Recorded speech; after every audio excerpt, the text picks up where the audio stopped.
Hello ನಮಸ್ಕಾರ. ನಾನು ಕೊಪ್ಪಳದಿಂದ ಶರಣಪ್ಪ ಬಾಚಲಪುರ. ಇವತ್ತು ಏನು ಕೊಪ್ಪಳ ಲೋಕಸಭಾ ವ್ಯಾಪ್ತಿಯಲ್ಲಿ ಒಂದಿಷ್ಟು ರಾಜಕೀಯ ಚರ್ಚೆ ನಡೀತಾ ಇರೋದು ಭಾಳಷ್ಟು ಚಿಂತನೆಗೆ ಮತ್ತು ಜಿಜ್ಞಾಸೆಗೆ ಕಾರಣವಾಗಿದೆ. ಈ ಚರ್ಚೆ ಯಾವ ಹಂತಕ್ಕೆ ಬರುತ್ತಿದೆ ಅನ್ನೋದು ಸಹ ಮುಂದಿನ ದಿನಗಳಲ್ಲಿ ಸ್ಪಷ್ಟವಾಗಿ ಹೇಳಲು ಸಾಧ್ಯವಾಗ್ತಾಯಿದೆ.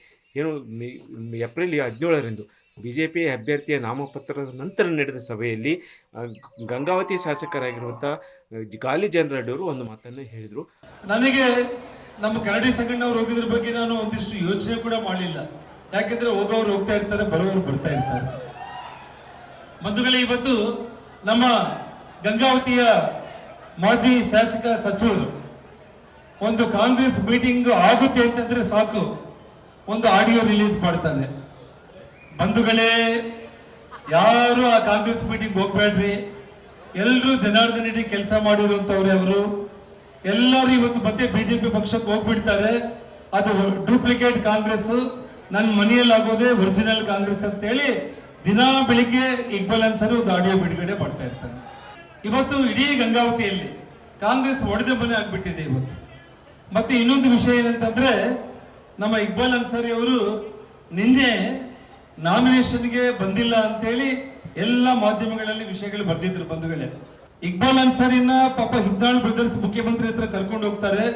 ಅವ್ರೇನು ಹುರ್ಕೊಳ್ತಾ ಇದ್ದಾರೆ ಅದನ್ನ ತಣ್ಣಗೆ ಮಾಡಬೇಕು ಅಂತೇಳಿ ಹೋಗ್ತಾನೆ, ಮತ್ತೆ ಬಂದು ಮತ್ತೆ ಹುರ್ಕೊಳ್ತಾನೆ. ಇವತ್ತು ತಮಾಷೆ ಏನ್ ಗೊತ್ತಾ ನಿಮ್ಗೆ? ಇವತ್ತು ಇಕ್ಬಾಲ್ ಅನ್ಸಾರಿ ಮನೆ ಮೇಲೆ ಕರಡಿ ಸಂಗಣ್ಣನು ಪೆಟ್ರೋಲ್ ಬಾಂಬೆ ಬಿದ್ದ್ಬಿಟ್ಟೈತೆ ಇವತ್ತು. ಕಾರಣ ಏನಂತಂದ್ರೆ, ಇವತ್ತು ನಮ್ಮ ಕರಡಿ ಸಂಗಣ್ಣ ಅವರಿಗೆ ಗಂಗಾವತಿ MLA ಟಿಕೆಟ್ ಕೊಡ್ತೀವಂತ ಭರವಸೆ ಕೊಟ್ಟಿದ್ದಕ್ಕೆ ಇಕ್ಬಾಲ್ ಅನ್ಸಾರಿ ಇವತ್ತು ಅಳ್ಕುಂತ ಮನೆಯಲ್ಲಿ ಕುಂತ್ಬಿಟ್ಟಿದ್ದಾನೆ. ಇವತ್ತು ಇನ್ನ ಎಷ್ಟು ದಿನ ಆಡಿಯೋ ವಿಡಿಯೋಗಳು ಬಿಡುಗಡೆ ಮಾಡ್ತಾನೋ ಗೊತ್ತಿಲ್ಲ. ಪಾಪ ಹುಚ್ಚಾಗ್ಬಿಟ್ಟಿದ್ದಾನೆ ಇವತ್ತು ಇಡೀ ಗಂಗಾವತಿಯಲ್ಲಿ. ಅದು ಹುಸಿ ಬಾಂಬ್ ಆಗಿರ್ಬೋದು. ಆ ಬಾಂಬ್ ಏನಿದೆ ಇವತ್ತು ವ್ಯಾಪಕ ಚರ್ಚೆ ಆಗ್ತಾಯಿದೆ. ಇದು ರಾಜಕೀಯವಾಗಿರುವಂಥ ಹೇಳಿಕೆ. ಏನಂತ ಹೇಳಿದರೆ, ಏನು ಮಾಜಿ ಸಂಸದರಾದ ಸಂಗಣ್ಣ ಕರಡಿಯವ್ರನ್ನ ಹಿಟ್ನಾಳ ಫ್ಯಾಮಿಲಿಯವರು ಕರ್ಕೊಂಬಂದಿದ್ದು, ಅವರು ಮುಂದಿನ ವಿಧಾನಸಭಾ ಚುನಾವಣೆಯಲ್ಲಿ ಇಕ್ಬಾಲ್ ಅನ್ಸಾರಿ ಅವರ ಮನೆಯನ್ನು ಟಿಕೆಟ್ ತಪ್ಪಿಸಿ ಅವರಿಗೆ ಟಿಕೆಟ್ ನೀಡ್ತಾರೆ ಅನ್ನುವಂಥ ಮಾತುಕತೆ ನಡೆದಿದೆ. ಈ ಕಾರಣಕ್ಕಾಗಿ ಇವತ್ತು ಇಕ್ಬಾಲ್ ಅನ್ಸಾರಿ ಮನೆಯ ಮೇಲೆ ಸಂಗಣ್ಣ ಎಂಬ ಪೆಟ್ರೋಲ್ ಬಾಂಬ್ ಬಿದ್ದಿದೆ. ಈ ಬಾಂಬನ್ನು ಹಾಕಿರುವುದು ಹಿಟ್ನಾಳ್ ಫ್ಯಾಮಿಲಿಯವರು. ಇದರಿಂದ ಮುಂದಿನ ದಿನಗಳಲ್ಲಿ ಏನು ಇಕ್ಬಾಲ್ ಅನ್ಸಾರಿ ಅವರು ಹುಚ್ಚರಾಗಿ ಮಾತಾಡ್ತಾ ಇದ್ದಾರೆ ಅನ್ನುವಂಥ ಮಾತನ್ನು ಹೇಳಿದರು. ಇದು ಒಂದು ರಾಜಕೀಯ ಹೇಳಿಕೆ ಆಗಿರ್ಬೋದು. ಆದರೆ ಮುಖ್ಯವಾಗಿ ಇಲ್ಲಿ ಚರ್ಚೆ ಆಗ್ತಾ ಇರೋದೇನಂತೇಳಿದರೆ, ಈಗಾಗಲೇ ಹಿಟ್ನಾಳ್ ಕುಟುಂಬದ ವಿರುದ್ಧ ಇಕ್ಬಾಲ್ ಅನ್ಸಾರಿ ಒಂದಿಷ್ಟು ಮುನಿಸ್ಕೊಂಡಿದ್ದಾರೆ. ಈ ಮುನಿಸಿಗೆ ಈಗಾಗಲೇ ಮಲಾಮ್ ಹಾಕುವಂಥ ಎಲ್ಲ ಕೆಲಸ ನಡೀತು. ಮುಖ್ಯಮಂತ್ರಿಗಳ ಸಹ ಮಧ್ಯದಲ್ಲಿ ಒಂದು ಮಧ್ಯಸ್ಥಿಕೆ ಸಭೆ ನಡೀತು. ಆದರೂ ಸಹ ಅದು ಸರಿ ಹೊಂದಿಲ್ಲ ಅನ್ನೋದು ಒಂದು ಕಡೆ.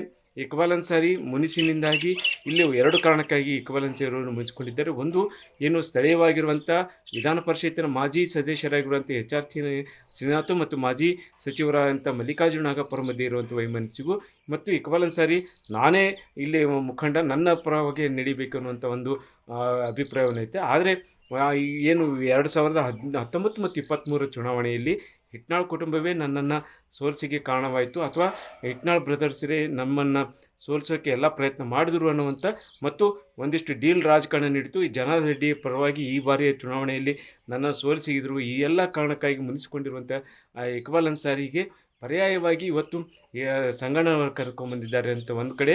ಮತ್ತು ಇದೇ ಕಾರಣಕ್ಕಾಗಿ ಇಕ್ಬಾಲ್ ಅನ್ಸಾರಿ ಅವರು ಇದು ವ್ಯಾಪಕವಾಗಿ ಪ್ರಚಾರಕ್ಕೆ ಕೈಗೊಂಡಿಲ್ಲ, ಮತ್ತು ಅಲ್ಲಲ್ಲೇ ಒಂದಿಷ್ಟು ಕಂಡು ಸಹ ಅದು ಪ್ರತ್ಯೇಕವಾಗಿ ಕಾಣ್ತಾ ಇದೆ. ಇದೇ ಕಾರಣಕ್ಕಾಗಿ ಇವತ್ತು ಏನು ಜನಾರ್ದನ್ ರೆಡ್ಡಿಯವರು ಹಾಕಿರುವಂಥ ಒಂದು ಏನು ಮಾತಿದೆ, ಇವತ್ತು ವ್ಯಾಪಕ ಚರ್ಚೆ ಆಗ್ತಾಯಿದೆ.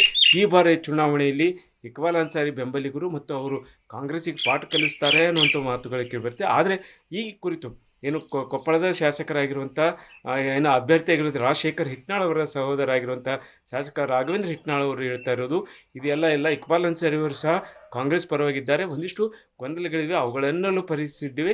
ಜೊತೆಗೆ ಇಕ್ಬಾಲ್ ಅನ್ಸಾರಿ ಅವರು ನಮಗೆ ಸಹೋದರಿದ್ದಂತೆ, ಅವರು ಕಾಂಗ್ರೆಸ್ ಪರವಾಗಿ ಕೆಲಸ ಮಾಡ್ತಾರೆ, ಮತ್ತು ಬೇರೆ ಈ ರೀತಿ ಒಂದು ಅನಿವಾರ್ಯ ಕಾರಣಕ್ಕಾಗಿ ಮತ್ತೆ ನಾಮಪತ್ರ ಸಂದರ್ಭದಲ್ಲಿ ಅವರು ಗೈರಾಜ್ಯದ ಹೊರತು ಅವರು ಯಾವುದಕ್ಕೂ ಭಿನ್ನಾಭಿಪ್ರಾಯ ಇಲ್ಲ ಅನ್ನುವಂಥ ಮಾತಿದೆ. ಅನ್ಸಾರಿ ಅಣ್ಣವರು ಇವತ್ತು ಕಾಂಗ್ರೆಸ್ ಪಕ್ಷದಲ್ಲಿದ್ದಾರೆ. ಕಾಂಗ್ರೆಸ್ ಪಕ್ಷದ ತತ್ವ ಸಿದ್ಧಾಂತವನ್ನು ಮೆಚ್ಚಿ ಚುನಾವಣೆಯನ್ನು ಮಾಡ್ತಾ ಇದ್ದಾರೆ. ನೀವು ಯಾರೂ ಕೂಡ ತಪ್ಪು ಗ್ರಹಿಕೆಯನ್ನು ಮಾಡ್ಕೊಳ್ತಕ್ಕಂಥ ಅವಕಾಶ ಇಲ್ಲ. ನಿನ್ನೆ ಕೂಡ ಕರಡಿ ಸಂಗಣ್ಣಜಿಯವರು ಸೇರಬೇಕಾದಾಗ ಎಲ್ಲ ಅನ್ಸಾರಿ ಅವರಿದ್ದರು, ಇವತ್ತು ಎಲ್ಲ ಮುಖಂಡರುಗಳು ಜಿಲ್ಲಾ ಪಾರ್ಲಿಮೆಂಟ್ ಲೋಕಸಭಾ ಕ್ಷೇತ್ರದ ಎಲ್ಲ ಮುಖಂಡರುಗಳು ಸೇರಿ ಇವತ್ತು ಜಾಯ್ನ್ ಆಗ್ತಕ್ಕಂಥ ಸಂದರ್ಭದಲ್ಲಿ ಒಗ್ಗಟ್ಟಿನ ಒಂದು ಪ್ರದರ್ಶನವನ್ನು ಮಾನ್ಯ ಮುಖ್ಯಮಂತ್ರಿಗಳಂಥ ಸಿದ್ದರಾಮಯ್ಯ ಸಾಹೇಬ್ರ ಹತ್ರ ಮತ್ತು ಉಪಮುಖ್ಯಮಂತ್ರಿಗಳಂಥ ಡಿ.ಕೆ. ಶಿವಕುಮಾರ್ ಹತ್ರ ಒಗ್ಗಟ್ಟಾಗಿರ್ತಕ್ಕಂಥದ್ದು ನೋಡಿದ್ದೀವಿ.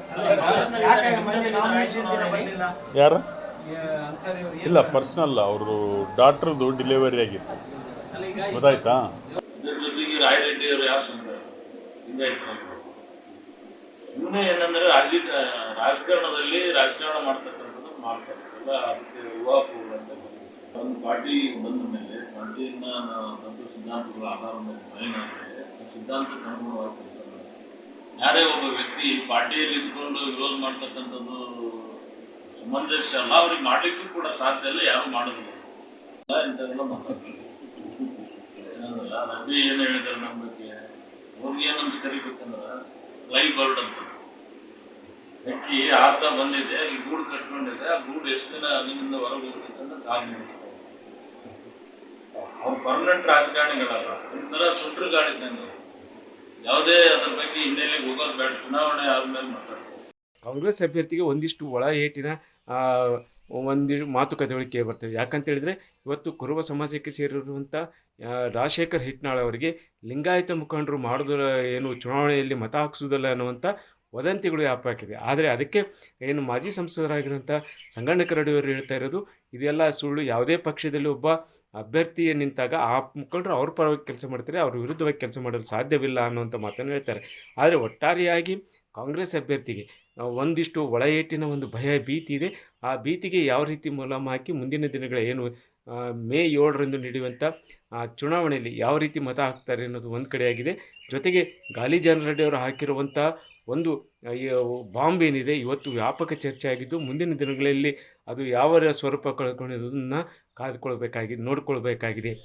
ಶರಣ ಪಾಚಲಪುರ್, ನ್ಯೂಸ್ 18 ಕೊಪ್ಪಳ.